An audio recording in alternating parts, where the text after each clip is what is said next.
KwaZulu-Natal is tackling education inequality with technology. Premier Nomusa Dube launched the broader Connected Smart Province project in Pietermaritzburg today. It aims to bridge the gap between well-off and poorer pupils. Projects also aimed at bringing together pupils from various countries in Africa. eNCA's Lethiwe Mdluli joins us now to tell us all about it. It's so interesting, Lethiwe, because normally technology is the thing that separates kids, the rich kids from the poor kids. And it's the poor kids who don't have access to technology and the rich kids do. And now this sort of turns it on its head, using technology to bridge the gap. Sounds really interesting. Tell me more about it.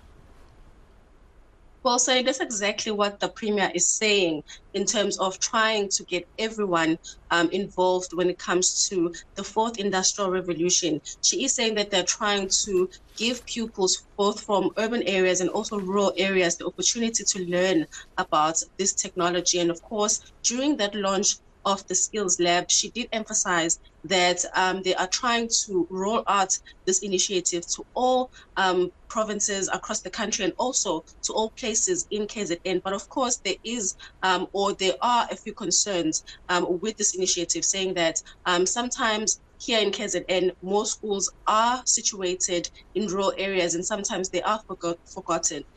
We posed this question to the Premier about whether their focus might be misdirected, because there are a lot of schools that do not have infrastructure at the moment, even though this initiative is much needed.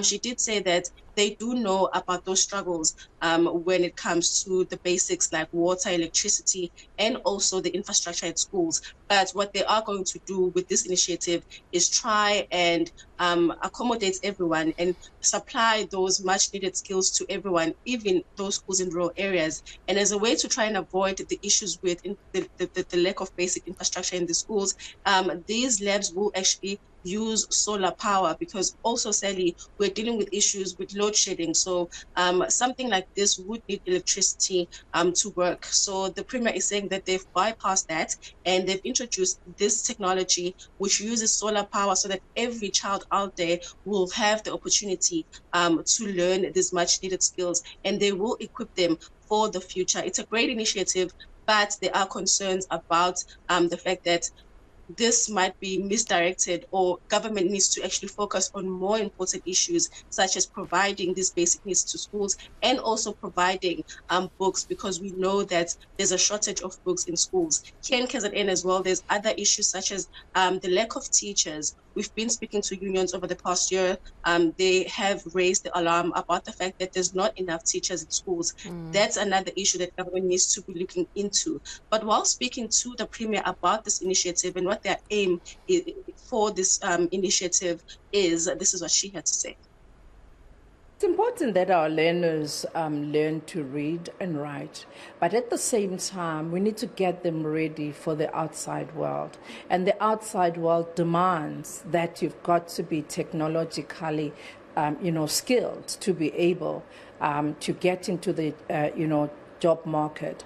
We have learners or young people that are called unemployed graduates. The reason why we have that, it's because we are training our young people for what the market doesn't need. And what the market needs, it's this kind of skills. What the market needs is people that are data analytic, data scientists, IT specialists. It needs people who are going to be able to analyze the data, to be able to make research that will inform the decisions of those companies, decision of government as well, so that whenever we invest, whatever we do something that we know that it is scientifically proven that it can work. Yeah, we have seen initiatives before to bring tech into poorer schools. They've not all been successful. I would imagine that the teachers are the reality check in this. They know what's possible. They know how difficult conditions are in certain really under-resourced schools. What are they saying?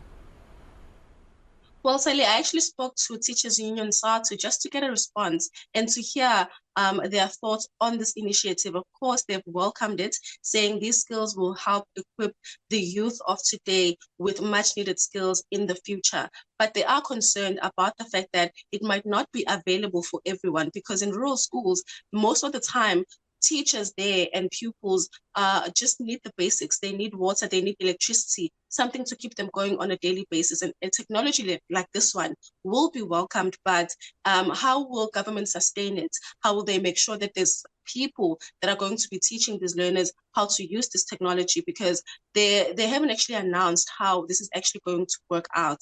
And also SARS was raising an issue about the fact that all of this might be misdirected because there are calls, there are issues that the province is dealing with, and government has ignored those issues for a really long time, and now they're coming up with this initiative.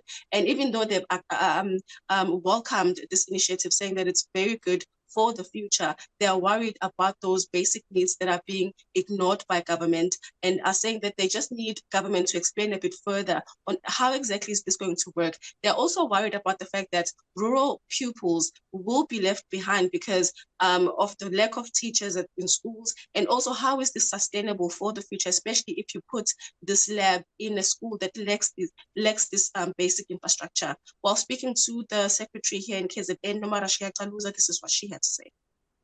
Whilst that initiative is welcomed and congratulated the department, but what is more important is how do they support or intend to support that initiative in terms of ensuring that in terms of access, all learners will have access to it, both learners in rural areas and urban.